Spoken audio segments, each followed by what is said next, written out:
નમસ્કાર દર્શક મિત્રો, ભારત ટાઈમ્સ ન્યૂઝના ખાસ મુલાકાત કાર્યક્રમમાં આપનું હાર્દિક સ્વાગત છે અને હું છું આપની સાથે ધર્મી નકુ।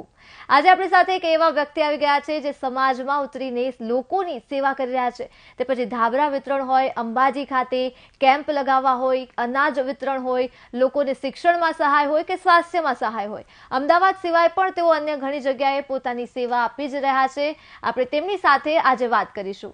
કેલાલ પટેલનું તમારું હાર્દિક સ્વાગત છે ભારત ટાઈમ્સ ન્યૂઝમાં। જી કેલાલ, સૌથી પહેલા તમે આ ગ્રુપ આટલું મોટું આજે ઊભું કર્યું છે, કેવી રીતે ઊભું કર્યું અને તમે કાર્ય કેવી રીતે કરો છો?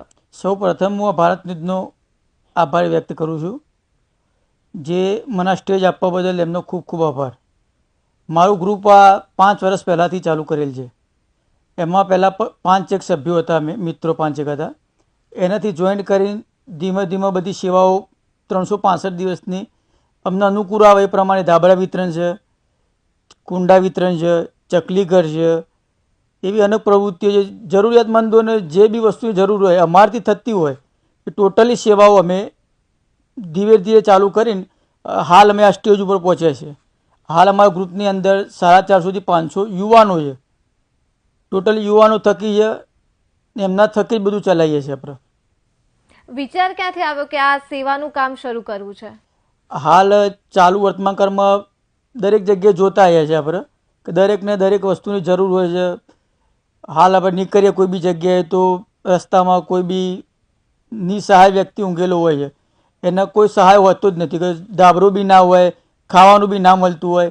એ લોકો જોયા પછી આપણને લાગણી થાય કે આ લોકોની કોઈ મદદ કરી શકે નહીં, તો આપણે એવું ગ્રુપ બનાવી આ લોકો થકી પહોંચી શકીએ એવો પ્રયાસ કરવાથી આ બધો ટોટલીને મદદ મળી રહે એ માટેનો પ્રયાસ કરી અમે ત્યાં સુધી પહોંચી શકીએ।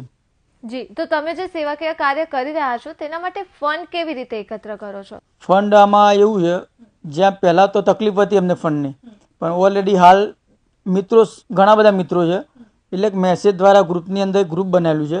ગ્રુપની અંદર એક મેસેજ નાખીએ કે નેક્સ્ટ પ્રવૃત્તિ આપણે આ કરવાની છે, જેને સહાય કરવી હોય એ સહાય કરે। એ થકી ગ્રુપમાં મિત્રો છે એ થકી દાન બધું આવી જાય ને એ થકી અમે આયોજન કરીને પ્રોગ્રામનું આયોજન કરીએ। જી, તમે અંબાજીમાં કેમ્પનું આયોજન કરો છો પદયાત્રીઓ માટે, તો તેના વિશે થોડું જણાવો। અંબાજીની અંદર બહુ વિશાળ કેમ્પ હોય છે કે જે અમે ધાર્યું નહોતું કે અમે આટલા સ્ટેજ સુધી પહોંચી જઈશું ને અમારો કેમ્પ આટલો વિશાળ બની જશે। અમારા કેમ્પ ઉપર સ્થાયી 100 થી 150 છોકરાઓ સેવામાં જ હોય છે ને અમારા સેવાની અંદર 24 થી 25 આઇટમો લિક્વિડથી લઈને મેડિકલ કેમ્પ સુધી ટોટલી સેવાઓ ગ્રુપની અંદર થતી હોય છે। એની અંદર યુવાનો સ્ટેપ બાય સ્ટેપ ને વિથ મહેમાનો બી એટલું આવે છે કેમ્પની અંદર જોવા માટે કે કેમ્પ કઈ રીતે આયોજન કરે છે, ને અમે મહેમાનોને બી અમે એટલી મહેમાનગતિ કરીએ છીએ ને પદયાત્રી લાખોમાં પદયાત્રીની સેવા બી અમે સાથે સાથે કરતા રહીએ છીએ। દિવસમાં આમ કેટલા લોકો આવી જતા હશે? 30,000 સમથિંગ ખરા। અને કયા કયા પ્રકારની તેમને લાભ મળે તમારા? મેડિકલથી લઈને ટોટલી લિક્વિડ, મેડિકલ, ચા પાણી, નાસ્તો 24 કલાક કેમ્પ ચાલુ હોય છે આપણે। એથી કઈ બી તકલીફ હોય, કઈ બી સારવાર જોઈતી હોય, કેમ્પની અંદર હોય કે ના હોય, અમે એમની મદદ કરવા માટે તત્પર જ રહેતા હોઈએ છીએ। એટલે એમની ગમે તે કરીને બી અમે મદદ કરીએ। એ વ્યક્તિ અમારે મદદ માટે આવ્યો હોય એને અમે ખાલી ના જવા દઈએ મદદ કરવામાં। જે સેવાનો લાભ અમારે લેવાનો છે અમે પૂરેપૂરો લાભ લઈએ જ લઈએ સેવાનો। બિલકુલ, ભક્તની સેવા એ જ ભગવાનની સેવા। એમાં તો જે કેમ્પ હોય એ અમદાવાદના જ કાર્યકર્તા હોય છે એમાં, કે અંબાજીના કાર્યકર્તા કેવી રીતે કાર્યકર્તા ત્યાં પહોંચે છે? ટોટલી હા, અમદાવાદથી લઈને ટોટલી ઉત્તર ગુજરાતની અંદર જેટલા બી પદયાત્રી નીકળે, મારો કેમ્પ વિસનગરથી આગળ ભીમપુરા કંપાની બાજુમાં કેમ્પ હોય છે મારો। ત્યાં આગળથી પદયાત્રી રેગ્યુલર પદયાત્રી નીકળતા જ હોય છે, પણ ટોટલી ઉત્તર ગુજરાતના, જેથી કરીને વિજાપુરથી લઈને ટોટલી વિસનગરથી લઈને એ લાઈનના ટોટલી વ્યક્તિ ત્યાંથી નીકળતા હોય। દરેકને સેવાનો લાભ અમારા કેમ્પ ઉપર મળી જાય। તો તમે અમદાવાદ સિવાય પણ અન્ય કયા કયા ક્ષેત્રમાં તમારી સેવા આપી રહ્યા છો? હાલ અમદાવાદની અંદર જે આ સેવાના કાર્ય તમને કીધા કે જે 500 સેવાના કાર્યમાં 365 દિવસ ચાલુ રહે છે, એ સેવા જેટલી અહીંયા થાય છે અમદાવાદમાં, એટલી જ સેવાઓ વસઈ તાલુકો વિજાપુર, જિલ્લો મહેસાણા, વસઈ ગામની અંદર બીજી એક ટીમ છે મારી, એ મારા મિત્રો જ છે બધા। એ અહીંયા સેવાઓ તો એટલી સેવાઓ એ લોકો ત્યાં બી કરે છે।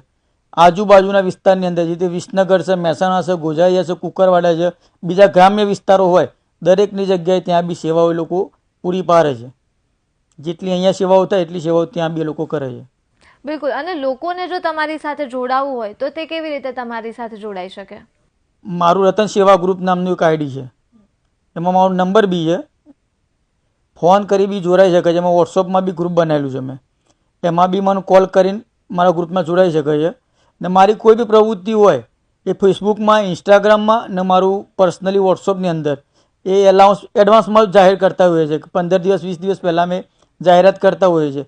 સેવાનો લાભ લેવા માટે, સેવા કરવા માટે એની ટાઈમ અમારામાં એવું હોતું નથી કે ભાઈ અમારા ગ્રુપના અંદર મિત્ર છે એ જ આવી શકે, એવું કોઈ એવું છે નહીં. કોઈ બી વ્યક્તિ મદદ કરવા માટે, સેવા કરવા માટે, સેવાનો લાભ લેવા માટે એની ટાઈમ આવી શકે છે. બિલકુલ. તમે ઘરડા ઘરમાં પણ તમારી સેવા આપો છો, તો ઘરડા ઘરમાં કેવો તમારો અનુભવ રહ્યો? અને એક તો ઘરડા ઘરના પ્રમાણ પણ વધી રહ્યા છે, ઘટવાની જગ્યાએ લોકો એમાં જઈ રહ્યા છે, તો શું લાગે છે એ બાબત? પહેલાં તો ઘરડા ઘર માટે મારું એટલું કહેવું છે કે હવે ઘરડા ઘર આગળ વધવા ના જોવે, બસ આ જે એમાંથી ઓછા થવા જોવે. એના માટે હાલના યુવાનો જે છે એ લોકોને જાગૃત થવું જોઈએ. મા બાપ વિશે પોતાની પત્નીને કે વારંવાર સમજાવે કે મા બાપને કઈ રીતે રાખવા, શું છે શું નહીં. તમે તમારા મા બાપ માટે કઈ રીતે તમે રહીને આવ્યા છો આપણે સાસરીમાં, એ પ્રમાણે તમે વર્તન કરો.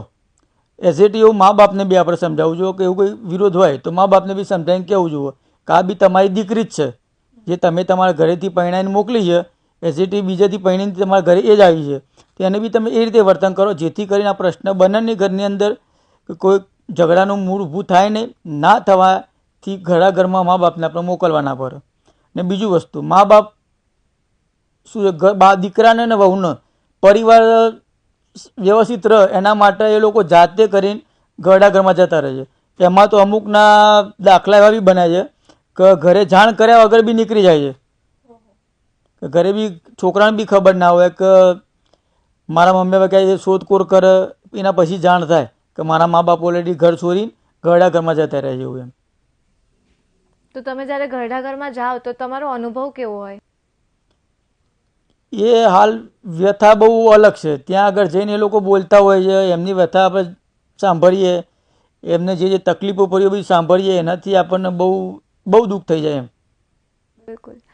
બીજી તમારી એક સેવા છે ગૌ સેવાને લઈને, તમે ગૌ સેવા કરી રહ્યા છો, પણ સામે એક તકલીફ એ પણ છે કે કતલખાના પણ વધી રહ્યા છે, તો તેના વિશે શું કહે? કતલખાના વિશે મારું એટલું કહેવું છે સરકારને કે બને એટલું આના ઉપર ધ્યાન દોરીને કતલખાના બંધ કરાવે ને ગૌ સેવા, ગૌ માંસ જે કપાય છે એનું કતલખાના બંધ કરાવીને એનું સ્ટોપ કરાવે. બિલકુલ. ધાબળા વિતરણ કાર્યક્રમ પણ તમે કરો છો, તે કેવી રીતે કરો છો અને કયા કયા વિસ્તારમાં જઈને લોકોને વિતરણ કરો છો? ધાબળા વિતરણમાં એવું છે, ધાબળા વિતરણ હવે શિયાળો ચાલુ થશે, હવે નેક્સ્ટ પ્રોગ્રામ મારું ધાબળા વિતરણનું જ છે. હવે એટલે પૂર્વ વિસ્તાર આખો અમદાવાદનો લઈએ છીએ, એની અંદર 100 થી 150 છોકરા મારા અહીંયા આગળ ઓન હોય છે. અમે રાત્રે 10 વાગ્યાથી ચાલુ કરીએ વિતરણ, સવારે 4-5 વાગ્યા સુધી વિતરણ કરીએ છીએ, જેથી કરીને ધાબળું જે અમારે આપવાનું હોય, જે જરૂરિયાતમંદ વ્યક્તિ છે એને જ મળે. દિવસે વિતરણ કરવાથી જેને જરૂર ના હોય એ બી વ્યક્તિઓ લઈ જાય છે. એટલે રાત્રે 10 વાગ્યા પછી જે ફૂટપાથ ઉપર સૂતા હોય, નિસહાય હોય, એ લોકોને જાતે રહીને જોઈને ધાબળો અમે ઉઠાડીએ, સાથે મીઠાઈનું ચવાણાનું પેકેટ બી બાજુમાં મૂકીએ. વાત સાચી કરી. દિવસે જેમ તમે કહો છો જેને જરૂર ના, એ મુદ્દો પણ એક ગંભીર બની રહ્યો છે, કેમ કે સેવાના નામ પર ઢોંગ થઈ રહ્યો છે. 100% કે આ QR કોડ છે, તમે સ્કેન કરો, અમને જરૂર છે, અને ખરેખરમાં જરૂર હોય નહીં કશી. તો હવે લોકો પણ વિશ્વાસ કરતા ગભરાય છે કે દાન કરવું છે, પણ તે લોકોને વિશ્વાસ જ નથી કે દાન કેવી રીતે કરીએ. તો શું કહેશો?